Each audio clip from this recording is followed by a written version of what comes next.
It's good to see you guys. Good to see you. I love you. Hope you guys know that. I don't know if you always feel it, but I hope you know it, that you are very loved. Well, thank you. We are continuing our series on encountering God in real ways, and that we are not alone. We're continuing our series, Encountering God. And the sermon series, or the sermon title I wanted to share with you today, which seems pretty fitting, given some of the baptismal stories, is Encountering God as a Prodigal. Encountering God as a Prodigal. I did not plan that, by the way. It worked out really well. Encountering God as a Prodigal. And how many of you had lavish dreams when you were little about what you wanted to be when you grew up? Mine was a Power Ranger.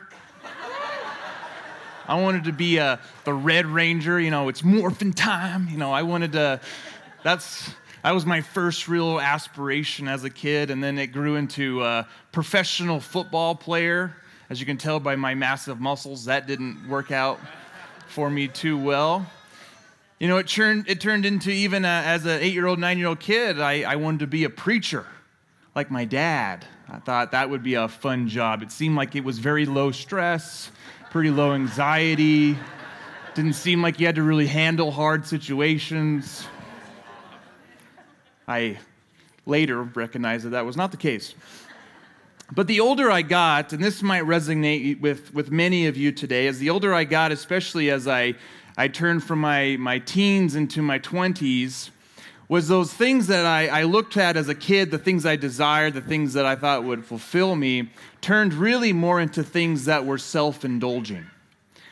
Things that were satisfying to my own self rather than maybe these dreams and aspirations. And the Lord to me, I knew at a young age. I came to know Him at 8 years old.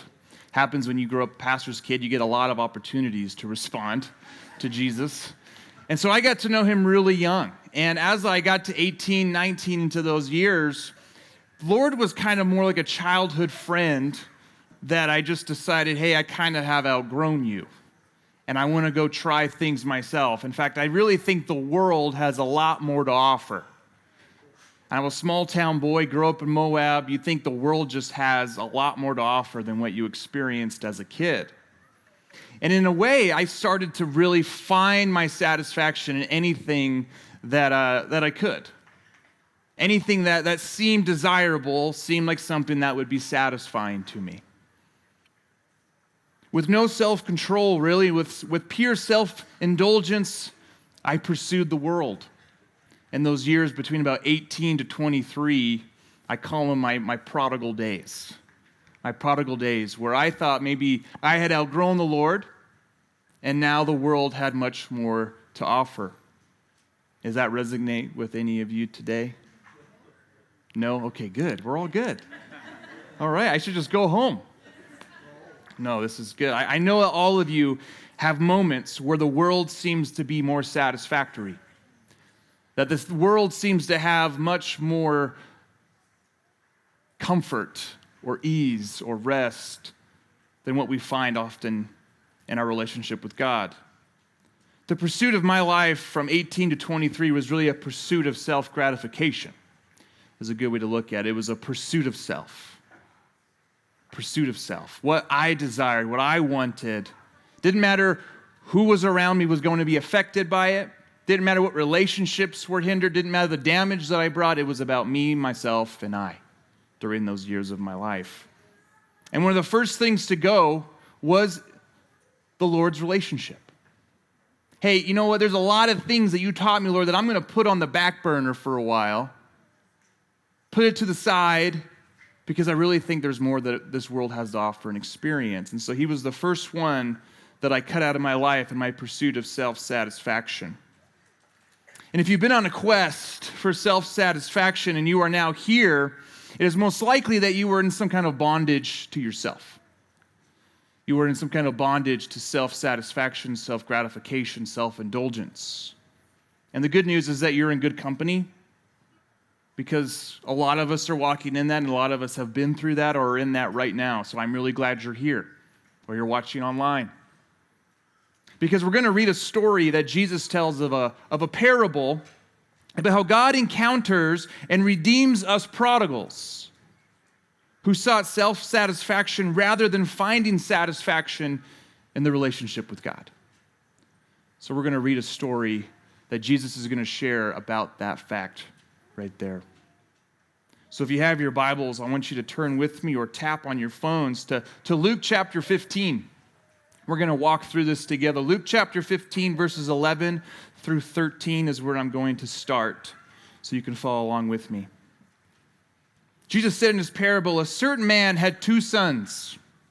The younger son said to his father, Father, give me my share of the inheritance. Then the father divided his estate between them. Soon afterward, the younger son gathered everything together and took a trip to a land far away. There he wasted his wealth on extravagant living. And the first thing that this introductory statement and story gives of Jesus is that self-satisfaction leads to self-sabotage. Self-satisfaction leads to self-sabotage. When we focus only on our own gratification and satisfaction, it turns into something that actually sabotages us. Now, as believers and as humans, I need to also state that we should have a healthy self-esteem in our relationship with God. That as humans, we are created for a special place in relationship with God, with dignity and value and purpose, being created just as humans. This goes all the way back to the first page of the Bible and being created in the image of God, something special and unique. So we need to first understand that there is a healthy self-esteem perspective of walking with the Lord and just being a human within this creation. But there is also the self-satisfaction of just saying, hey, God, my way is better than your way. My desires are better than your desires. And if you've read any ounce of the Bible, you know that it never turns out well for those who are saying that. And the first thing the young son says to his father is, Father, give me my share of the inheritance. The original audience, this would have been an absolute scandal, a verbal scoff would have been said. Can you say that? Go, whoa. That's what it would have been like. They would have been like, that is probably the worst thing, the worst request a son could ever say to his father. Father, give me my inheritance. This would be the same way as saying, hey, Dad, I want you dead. I want you to die. The worst thing, and it would have been a scoff to a very patriarchal society like that, would have been almost unbelievable to say. It was the ultimate relational breach of the family. And it was against the 5th commandment of honoring the father and mother. So not only is it a sin and a relational breach between father and son, but it's a relational breach against God himself in the fact that he says you must honor your father. And telling your parent to die is not honoring. The heart of the request, though, is this: I really don't want you anymore, but I want what you can give me. I really don't want you anymore, but I really want what you can give me. And how many of us approach God with that type of mentality? Where it's really more about, hey, I really don't care to be close to you, but I really want what you can give me. I think we can do that without even intending to do that. When we have the motivation of saying, hey, your relationship with you isn't enough, but what you have the power to give me will satisfy me. It's cutting out the relational aspect of our walk and bringing us more into a transactional relationship with God. In our pursuit of self-satisfaction, we often can seek God just for what he can give us rather than just having the relationship. And the Father doesn't even say anything back, does he? I mean, imagine cutting your income in half for somebody who says they want you dead and not even saying a word about it. That's exactly what his father did. Cuts his income in half, weakens his entire family, his future, for someone who says, hey, I wish that you were dead. The first breach of the sabotage is really from the heart. When a person decides that the relationship with God is not enough, it can only be the transactional things that God can give us. So once that desire from the heart starts to root, our satisfaction is only in the possessions that God can give us rather than having Him as our possession. And this is the first step into sabotage. Because as soon as I decided in my own personal walk that the Lord wasn't enough, that He was my childhood friend that, I kind of outgrew as I turned 19, 20, and I knew everything about everything already, as most 19, 20-year-olds think they do, the Father wasn't enough. God wasn't enough for me. There had to be more out there for me to experience that must be way more satisfying than anything that I must have experienced as a kid. And in that first decision that came directly from my desires of the heart, I sabotaged my walk. I sabotaged my life. I ensnared it into bondage of things and possessions and ideas and false dreams and artificial hope. Because here's the thing, we were designed by God to live in relationship with Him. We were created to be in relationship with Him. It is at the very core of who you are as a human being is that you have a relationship with God.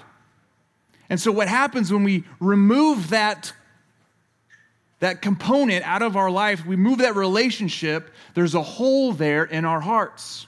There's a hole in our life. And what we do is we then fill it with everything else in the world that might hold something. Self-indulgence, false security, false identities, promiscuous living, addictions, all of that we fill to try to fill that emptiness in the hole that we have just cut out of our lives from being in cut in relationship. Again, this goes all the way back to the very beginning.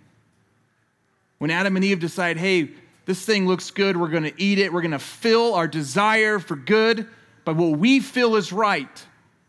And it cuts the Lord out of their life in a relational way. It cut and it made a hole in our lives that we now fill with brokenness, corruption, and often sin. A gap has been made, and we fill that gap any way that we can. Because a lot of times behavioral stuff, the moral behavioral stuff that a lot of times religion gets really caught up in and trying to fix is a heart problem, right?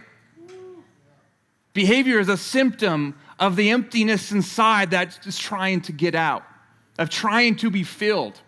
Because religious people, they have a huge hole, so they try to fill it with good things so they can try to feel better about themselves, right? Yeah, but I did all these great things, right? It's trying to fill a hole. The youngest son broke off relationship with his father by selfishly desiring what the father could give him over relationship with the father. He then filled that hole of what the father had taken originally with excessive living by using what the father gave him.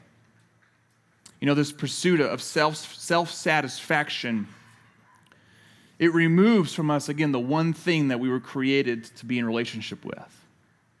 Well, we really were created for two things. One, the first one was we were created to be in relationship with our Maker, with the Lord, and with each other. And you're going to see how the young son not only cuts the relationship out with the Lord, but he also is going to lose every other relationship in his life. He's losing the components of a healthy living walk as a person. And the pursuit of the self-satisfaction system, say that 3 times fast, is that love becomes manipulation. We use it to get what we need. So real, authentic love and turns into manipulation because we're only trying to get the things that we need from people. Strength actually becomes cowardice. The son distanced himself away from his father. Say, I don't even want to look him in the eye anymore. I want to get as far away as I can. And then it brings dignity into arrogance. Dishonoring. It's dishonoring to those that we are in relationship with. It lowers them down to a place from dignity to a place of arrogance. And we become prideful. And it becomes about us, not about others. So the prodigal life is one of sabotage into the bonds of self, because you're obsessed with how to fill the hole of your own life with things of the world rather than the one thing that will bring satisfaction. The prodigal life, which the prodigal means squandering, the prodigal life is one of sabotage in the bonds of self. So let's continue on in our story. In Luke 15, 14 through 17, this is where Jesus continues. When he had used up his resources, so he had nothing left, the excessive living had costed him everything. A severe food shortage arose in that country, and he began to be in need. He hired himself out to one of the citizens of that country, who sent him into his fields to feed pigs. He longed to eat his fill from what the pigs ate, but no one gave him anything. When he came to his senses, he said, "How many of my father's hired hands have more than enough food, but I'm starving to death?" What you need to realize is in the reality of the pursuit of self is that relationships will drive us, damage us, but it's also the relationships that heal us. Relationships drive us, they can damage us, and they heal us. It says when he used up all of his resources, this is the indication of the superficial, artificial satisfaction disappeared. What happens when those things that you fill your soul with, those empty things begin to not fill you up anymore? You start to it escalates, right? It gets more and more and more and more until you become really at the bottom of where you are. It drives us and damages us in a way that leaves us feeling more empty and more longing than ever before. Look at this son. He was forced to work for a non-Jew, which was a big no-no in Jewish tradition, to work for Gentiles. Far from his family. Ended up feeding pigs, something that as a young Jewish boy would have been an absolute disgrace. To try to feed something that you weren't even supposed to eat. And that you're longing to eat those things you're not even supposed to touch. So he's living in a life of shame and disgrace as he's recognizing this. The son's pursuit of self-satisfaction lost all of his friends. We don't read about any of his friends that were there for him. All those friends that he lived with the excessive wealth, none of those guys are around anymore. He's alone, isolated, and damaged. This is exactly how I felt as I started to realize that I was a prodigal. It's exactly how I felt realizing I was a prodigal. I grew up in a wonderful church. Awesome, godly church, had amazing parents. And it wasn't enough for me as a kid. It wasn't enough. I needed more. I wanted the world and what the world could offer. I wanted the best jobs, and I wanted the success and the achievements and the accolades and all those things I think as young people a lot of times we pursue. And it wasn't until I had been so heavily damaged by the relationships that I made, by the false sense of security and the artificial, the loss of engagements. I had been previously engaged before marrying Amy, and that completely fell apart because it wasn't built on anything of a foundation. Once I had realized and saw that I had damaged my body and my soul and my life because of my own self-pursuit, was when I realized that there was a hole that I was trying to fill in the very wrong way. In fact, I openly denied God to people just to kind of fit the cultural norms. Maybe I was a girl that I liked, and I would say, I don't believe in God either. You should date me. Didn't work out very well either. And even as I said it, it was like God was in the back of my head going, I'm right here. It was a pure suppression, absolutely suppressed.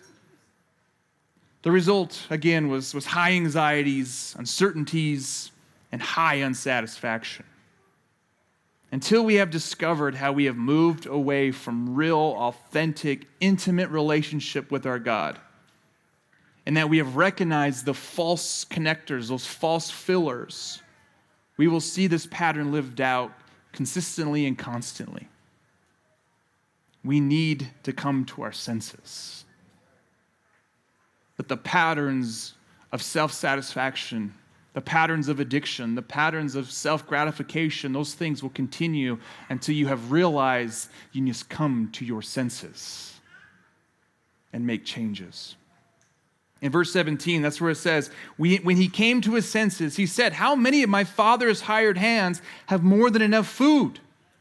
If the son only focused on the disgraceful position, he would have never recognized the shift of something better. Because he could have been like, here I am feeding these pigs. This is terrible. Oh, poor me. Man, this is so tough. Oh, poor me. And continuing to bury himself in the disgrace, shame, until it really engulfs him. But what he does do is he then recognizes the shift of something better. He recognizes there's something better for me. That as tragic as the young son's story is to this point, Jesus is telling us there's something better. You don't have to be stuck in the patterns and bonds of self. There's something better. Until you recognize that, the shift won't occur. Coming to our senses means that we no longer accept the patterns. We no longer accept the chains, accept the artificial and superficial life. We see that there is actually now hope to be had outside of those things that we find self-satisfactory. I realized that I had abandoned someone who had never abandoned me, and he was waiting for me. I realized it was time to come home. And I think for some of you today, it's time to come home. That today is the day you make the choice and say, hey, I have recognized that there is hope to be had rather than being stuck in the patterns and chains of self-satisfaction. And it's time to come home. Time to come to your senses and realize that there is hope to be had. In Luke 15, 18 through 19, as we continue in the story, the son says, I will get up and go to my father, and I'll say to him, Father, I have sinned against heaven and against you. I no longer deserve to be called your son. Take me on as one of your hands. So he got up and went to his father. So the inner monologue there is like, I'll own it, I'll own up to it, and I'll just accept the consequences that I'm not going to be a part of this family anymore. But it'll give me at least a full belly and maybe a warm place to sleep at night. Right? It's this, I'm settling a little bit here for something somewhat satisfactory, better than my current situation, is how he's thinking about it. And in fact, what happens a lot of times that stops us from coming home is the shame of leaving. The things that stop us from actually coming home is the shame of leaving. One of the most difficult things in doing that is facing the shame of your past. Because we struggle to really comprehend that there is a God who will accept us again. Knowing exactly what we did, that we said, God, I want you to go and die, is what he says to the Father. Yet, so we're expecting some kind of retribution for coming back. The prodigal, because of his self-indulgence and past patterns, was full of shame. In his mind, there was no way to restoration. Beyond anything that he would have ever comprehended was being fully restored. In fact, shame is something that can easily become our identity, isn't it? Easily become who we are. It says things like, I no longer deserve to be called your son. That's a shame thing. I don't deserve to even have that identification anymore. Because he had said to his father, you're dead to me. He was expecting the father to say the same to him. Because I said that, he's expecting that to be reciprocated. Shame is really that voice in our heads that because of our past or even present situation, we feel we are unworthy of forgiveness and mercy. That it's beyond anything we can really grasp, that God would say, hey, I'm going to bring you back. Welcome home. It's really that voice in our back of our head that says things like, we are gross and dirty, unlovable, incapable of dignity, undeserving of mercy. You guys ever heard that whisper or something like it in your head before? Well, those things will stop you from actually approaching the Lord because you're like, how could God ever love someone like me? I think we all have. And this is different than guilt. Guilt is really a behavioral thing. Guilt is something that's like what we call conviction in the church, right? You're like, oh, I made a huge mistake and I have to correct it. Okay, shame is saying, I am the mistake. You see the difference? Guilt is saying, I'm so sorry I made a mistake, let me correct it. Shame stops us because it says, I am a mistake. See how it takes over our identity of who we are? It was difficult for me to even walk into a church because of my past. I was invited here. And I walked through those doors 10 years ago, just like most of you have at one point or another the first time. Walking in. It was hard for me to let people go of my past, to cut relationships of the past. It was hard for me to even open up to people about my past year. I had to almost put on a mask for a little while to try to conceal the prodigal I really was. It was hard to see how God would ever accept me again after the shame of what I had been through and lived through and even said about God. The beauty of the good news of Jesus, though, is that he has come to reclaim us from shame and death. To reclaim us, that is the word redeemed. The word redeemed means to reclaim, to take back what was his, that shame and death had taken and corrupted and broke and destroyed. He says, I have come to reclaim and give life. Amen? The Lord has come to restore you fully back to wholeness. Take that in for a minute. To overcome the shame, to redefine you, to reclaim you, to restore you back to who you originally were created to be, which was a person in relationship with God. And look at the reality of what happens. In Luke 15, 20 through 24, he concludes this story about the young son where he says, while he was still a long way off, you could imagine the picture here is the father getting up every morning, looking to the horizon, waiting for that son to return. While he was still a long way off, his father saw him and was moved with compassion. His father ran to him, hugged him, and kissed him. Then his son said, Father, I have sinned against heaven and against you. I no longer deserve to be called your son. The father ignores it. But the father said to his servants, quickly, bring out the best robe and put it on him. Put a ring on his finger and sandals on his feet. Fetch the fattened calf and slaughter it. We must celebrate with feasting because the son of mine was dead and has come back to life. He was lost and is found, and they began to celebrate. Yeah, we can celebrate that. The restoration of a son is what was occurring. There wasn't a retribution in the father's eyes at all. Hey, because you did this, we're going to put you on probation. Hey, because you did this, you're going to work in the slaves. Because you did this, none of that's there. All of those things, the sandals, the robe, the ring, all of them are symbols of a full restored son in the eyes of his father. In fact, the word salvation, I think I talk about this a lot, so sorry if you hear this all the time. Salvation, the thing we think about salvation is the Greek word sozo. And it means to be restored to original intent.